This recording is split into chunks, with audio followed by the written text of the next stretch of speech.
Hello and welcome. This is Dr. Warden with Hopkins Family Med and Urgent Care, and today we are going to be starting our micronutrient section of our nutritional series. So today we will be discussing the concepts of vitamins, and we will be going in subsequently to other parts of this micronutrient section of our nutritional series, which will include the fat-soluble vitamins along with the water-soluble vitamins, and we will get into that. Thank you. Again, it's Dr. Warden and we're back. We're going to be speaking about the micronutrients, and we're starting with vitamins. And we'll be talking, before we get into vitamins, we're going to be talking about the concepts that we need to know before we get into vitamins. But vitamins are essentially micronutrients that we need, that our bodies can't make on its own, and it is essential for growth and development.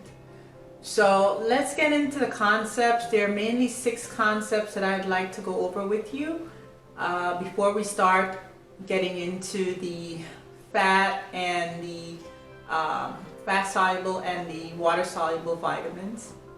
There are about 13 vitamins altogether, and we have them broken down to fat-soluble and water-soluble vitamins. But before we get into that, like I said, I would like to go over some concepts with you that I believe are important and that you should know before we start the micronutrient section of our nutritional series.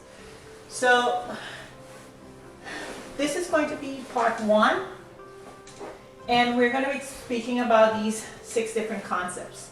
The first concept that I want to go over is that everyone responds differently to vitamins. There's no 2 of us that respond the same, and mainly because our genetics is different, our food choices are different, our lifestyle is different than every other person. So it's hard to say what supplement one needs if they don't have malnutrition or something of this nature. That is the first concept. The second concept is that vitamins should be thought of as medications. We need to think of vitamins as medication. Why we need to do that? Well, the thing is, if we have a deficiency, we need to find out what is causing that deficiency, and we need to treat it. Especially if it's not poor diet or malnutrition. You should always get your levels checked before you start supplementing with vitamins.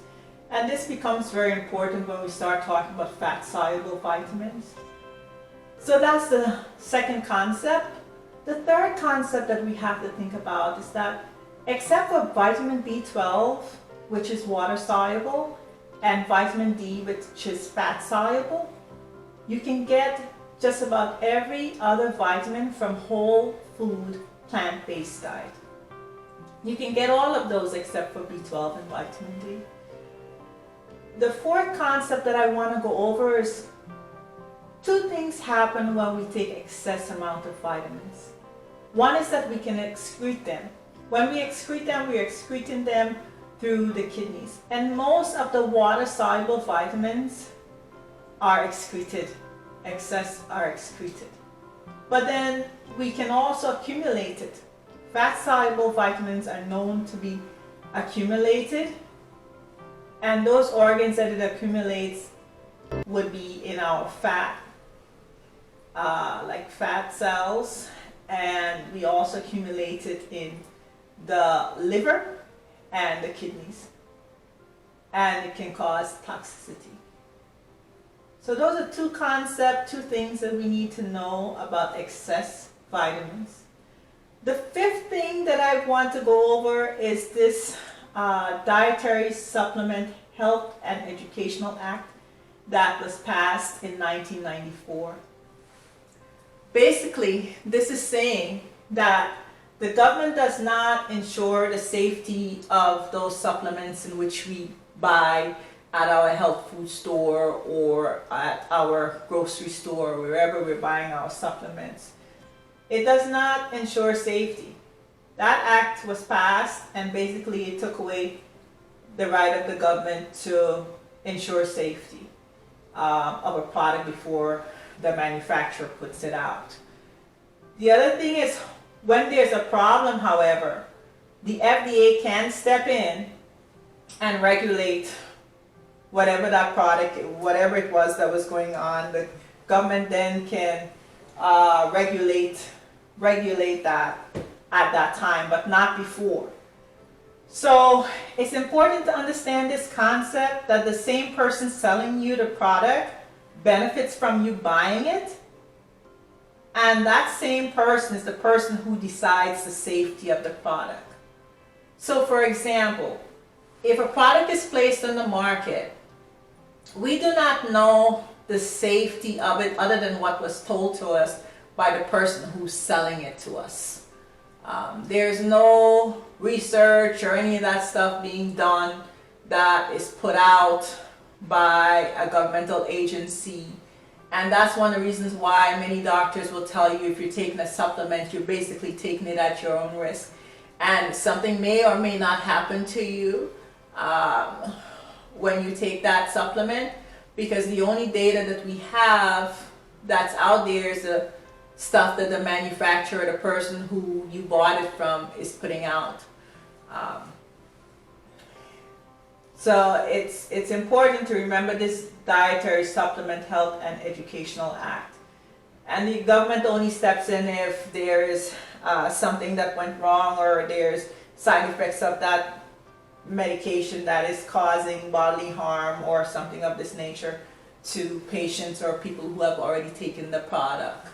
That's the only time they step in. But prior to that, before it goes out in the market, it's not being regulated. So that's a very, very important concept to remember about vitamins. The other thing that I want to mention also is that there's no amount of supplement with a poor diet that can replace good nutrition from whole foods and exercising regularly. There's no amount of supplement that one can take if they're taking a poor diet that can make up for taking an actual good nutrition from whole foods and exercising regularly. So now, as I said before, we have about 13 vitamins, and they're broken down into water-soluble and fat-soluble vitamins. And the water-soluble vitamins will be vitamin B1, which is thiamine, vitamin B2, vitamin B3, vitamin B5, vitamin B6, vitamin B7 or 8, which is also called biotin or vitamin H, is also part of water-soluble vitamin. Vitamin B9, most people know that as folic acid, vitamin B12, and vitamin C. These are all water-soluble vitamin.